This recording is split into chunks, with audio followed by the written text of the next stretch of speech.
विनोद एक मध्यम वर्गीय परिवार के किसान का बेटा होता है। वह अपने माता पिता की अकेली संतान होता है। विनोद ने ज़्यादा पढ़ाई नहीं की थी क्योंकि गांव में रहता था और गांव में उसके ऐसा माहौल था कि लोग पढ़ाई लिखाई की तरफ ज़्यादा ध्यान नहीं देते थे। इसलिए उसने भी अपने साथी और संगियों के साथ ज़्यादा पढ़ाई लिखाई नहीं की थी। वो बस कोई कामगार, कोई मजदूरी, कोई दिहाड़ी करने के चक्कर में लगा रहता था। और विनोद की उम्र अब 18 साल से ज़्यादा हो गई थी। इसलिए माता पिता ने कहा कि देखो बेटा, तुम अकेले हो, आगे चल के तुम्हारा भविष्य बर्बाद हो जाएगा, तो तुम यहीं पर रह के कोई काम धंधा सीख लो। वो उत्तर प्रदेश के जौनपुर में एक इलेक्ट्रीशियन की दुकान पर काम करने लगता है और कुछ दिन में ही देखते देखते वो कुशल एक अच्छा इलेक्ट्रीशियन बन जाता है। अब उसके कई मित्र जो थे वो विदेश जा चुके थे, कोई सऊदी जा चुका था, कोई दुबई जा चुका था। वो अपने उन मित्रों से लगातार संपर्क में था। उसके मित्र उसे लगातार फोन कर रहे थे।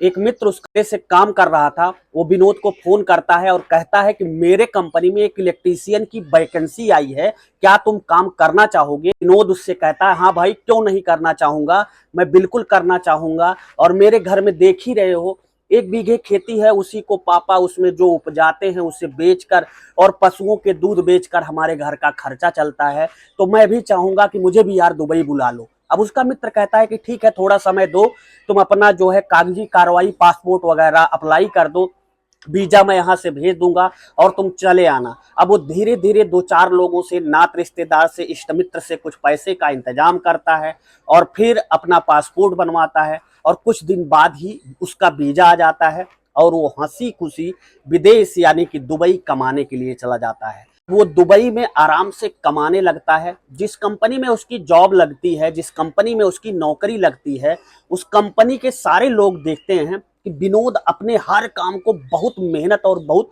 शिद्दत के साथ करता है। जब कंपनी वाले ये देखते हैं कि एक ऐसा वर्कर है जो कंपनी में छुट्टी होने के बाद भी लगातार ओवर टाइम करता है, तो लोग उससे पूछते हैं कि भाई तुम इतनी मेहनत क्यों करते हो? तो विनोद सबको जवाब देता है कि देखो भाई, घर से हजारों किलोमीटर दूर मैं यहाँ तफरी मारने और अय्यासी करने नहीं आया हूँ। मैं सिर्फ यहाँ पे अपने माँ बाप को छोड़कर उनकी जिम्मेदारियों, उनके सपनों को पूरा करने के लिए कमाने आया हूँ, इसलिए मैं ओवर टाइम करता हूँ। उसकी यही आदत उसे कंपनी में सबसे अलग बना देती है। और एक समय ऐसा आता है जब कंपनी के मालिक को पता चलता है कि हमारे यहाँ एक ऐसा इलेक्ट्रीशियन है जिसका नाम विनोद है और वो बहुत ही मेहनत है, जिसके वजह से कंपनी को लगातार मुनाफे हो रहे हैं।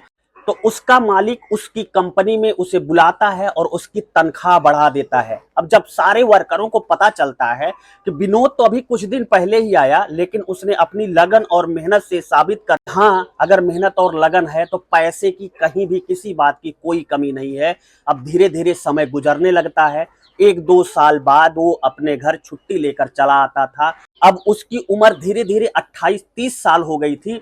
इस बार जब वो दुबई से अपने घर जौनपुर आता है तो घर वाले कहते हैं कि विनोद, अब तुम शादी कर लो।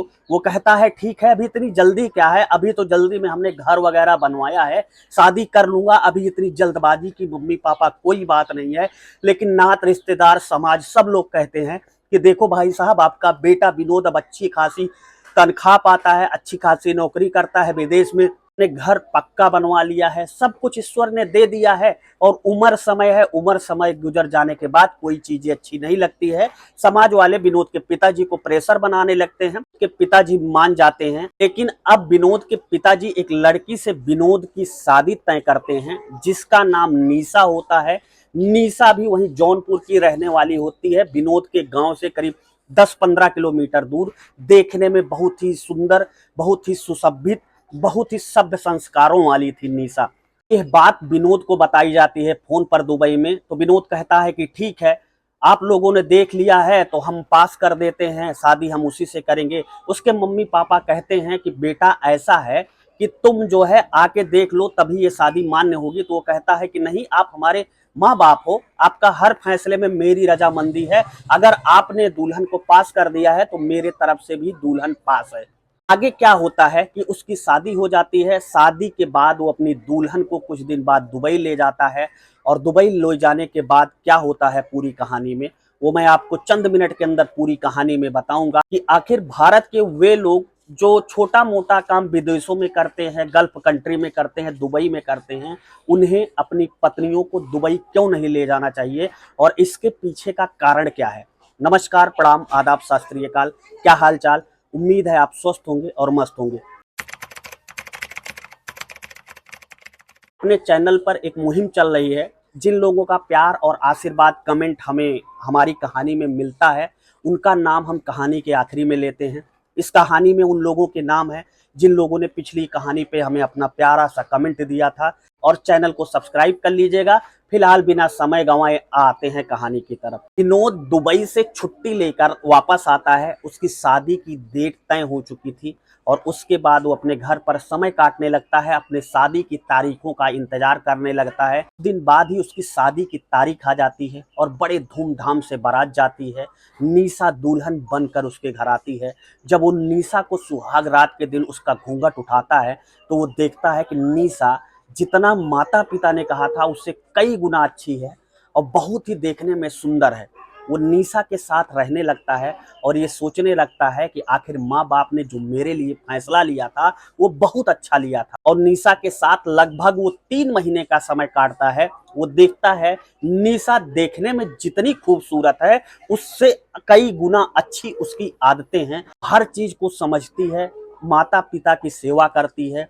अब विनोद को दुबई में रहने के दौरान क्या चाहिए था, एक ऐसा शख्स जो उसके ना रहते हुए भी उसके माँ बाप की अच्छी तरीके से देखभाल कर सके।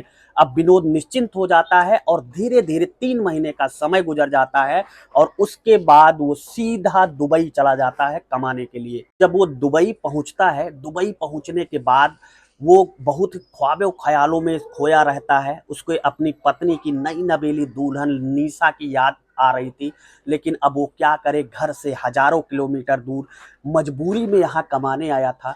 अब वो सोचने लगता है कि मैंने जो शोहरत, मुझे जो पैसा कमाना था वो पैसा तो मैं अपनी ज़िंदगी में कमा चुका हूँ। आखिर अब इस पैसे का क्या मतलब है।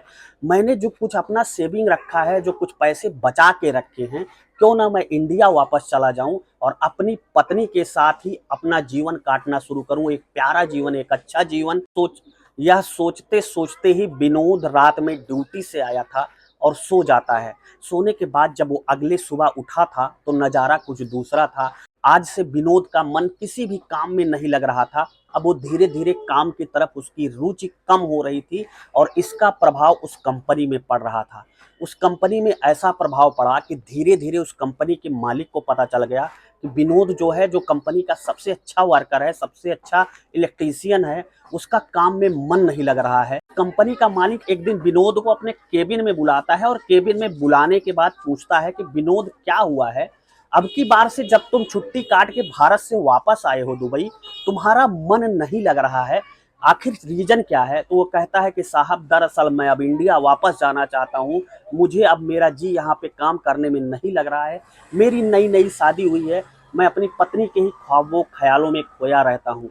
तो वो कहता है कि कोई बात नहीं, ऐसा होता है जब नई नई शादी होती है तो पति पत्नी से बहुत लगाव होता है, मत हो, हम तुम्हारा कुछ न कुछ जुगाड़ करते हैं। वो तुरंत ही मैनेजर को बुलाकर कहता है कि इसकी पत्नी को यहाँ इंडिया से, इसके घर से यहाँ दुबई बुला लो। तो मैनेजर कहता है कि साहब दरअसल ये श्रमिक के पद पर यहाँ पर कार्यरत है, मजदूर के वीजे पर आया है, ऐसे में साहब जिनकी सैलरी यहाँ पर बहुत अच्छी खासी होती है, हम उन्हीं को इंडिया से दुबई बुला सकते हैं, उनकी पत्नियों को बुला सकते हैं। ऐसे में साहब ये संभव नहीं है कि हम इसकी पत्नी को यहाँ बुला लें।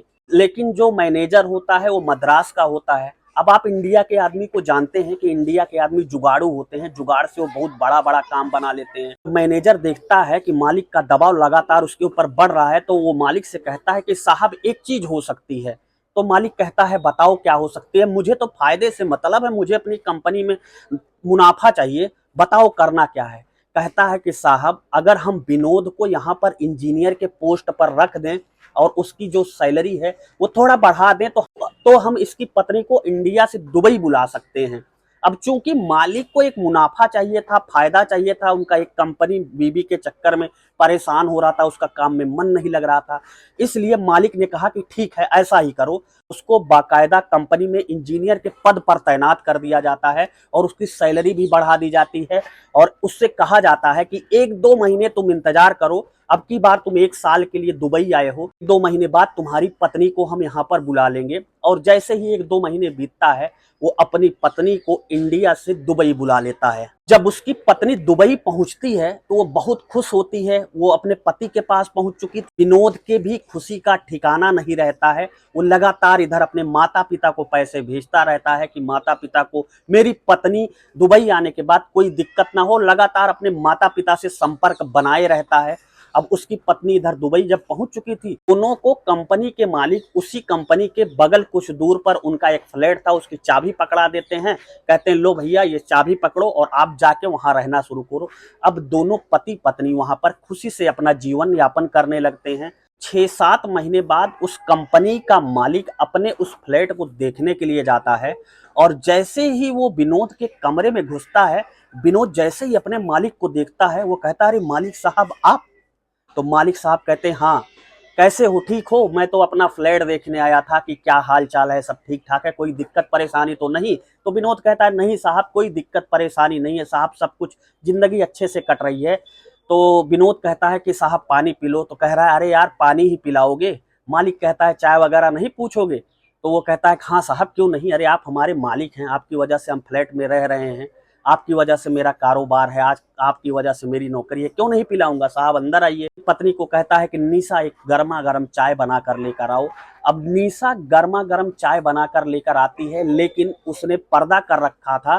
तो उसका मालिक उससे कहता है कि भाई तुम्हारी पत्नी को कहो कि अपने मुंह से पर्दा हटाए, हम भी तो एक बार दीदार करें कि कैसी है तुम्हारी पत्नी। जैसे ही विनोद अपनी पत्नी निशा से कहता है कि तुम अपना सर से पल्लू हटा लो और मालिक साहब को अपना मुंह दिखा दो, निशा जैसे ही अपना पल्लू अपने सर से हटाती है, उसका मालिक जैसे ही उसे देखता है, उसकी खुशी का ठिकाना नहीं रहता है और वो कहता है कि विनोद वाकई में तुम्हारी पत्नी बहुत ही खूबसूरत है, बहुत ही अच्छी पत्नी है तुम्हारी। उसके बाद वो अपनी जेब से एक लिफाफा निकालता है, जिस लिफाफे में मोटी सी सोने की चैन होती है। मालिक उस चैन को उसकी पत्नी निशा को दान में दे देता है और जब निशा ये सब देखती है कि उसका मालिक एक बार ही देखने में उसे सोने की चैन दान में दे रहा है, तो वो बहुत सोच में पड़ जाती है कि आखिर ये कितना रईस होंगे। और कुछ देर बाद ही उसका मालिक उसके घर से चला जाता है। विनोद की पत्नी निशा विनोद से कहती है कि ये क्या था, ये तो तुरंत चैन दे के चले गए। तो विनोद कहता है कि उनका दीदार है, उनका दिल बहुत बड़ा है, उन्होंने दे दिया तुम रख लो। निशा रख लेती है, लेकिन इधर मालिक की नियत सोने की चैन देने के बाद और निशा को देखने के बाद पूरी तरीके से बिगड़ चुकी थी।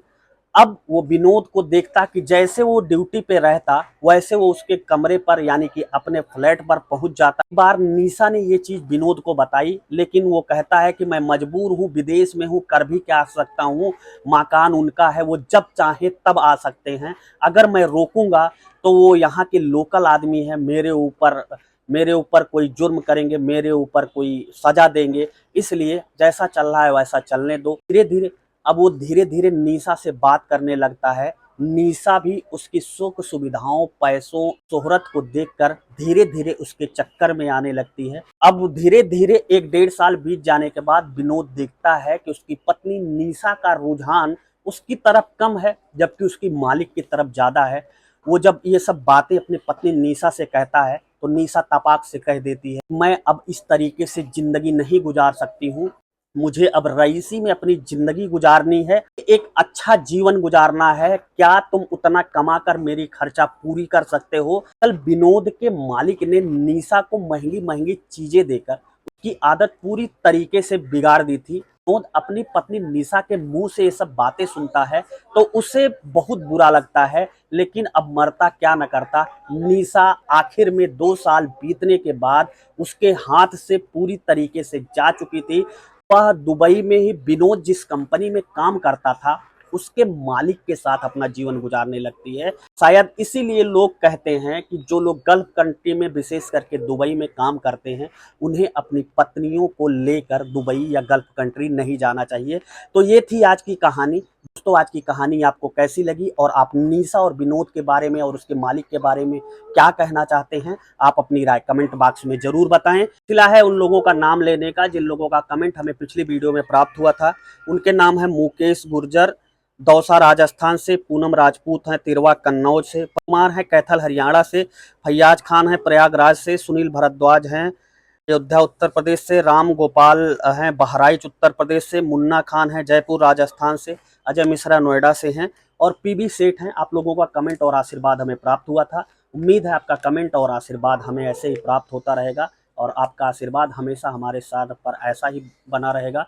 फिलहाल आप ये ज़रूर बताएं कि आपको कहानी कैसी लगी और कहानी आप किस प्रदेश से, किस राज्य से, किस जिले से, किस गांव और किस शहर से देख रहे थे। मिलता हूं ऐसी एक नई कहानी के साथ आपको जल्द ही।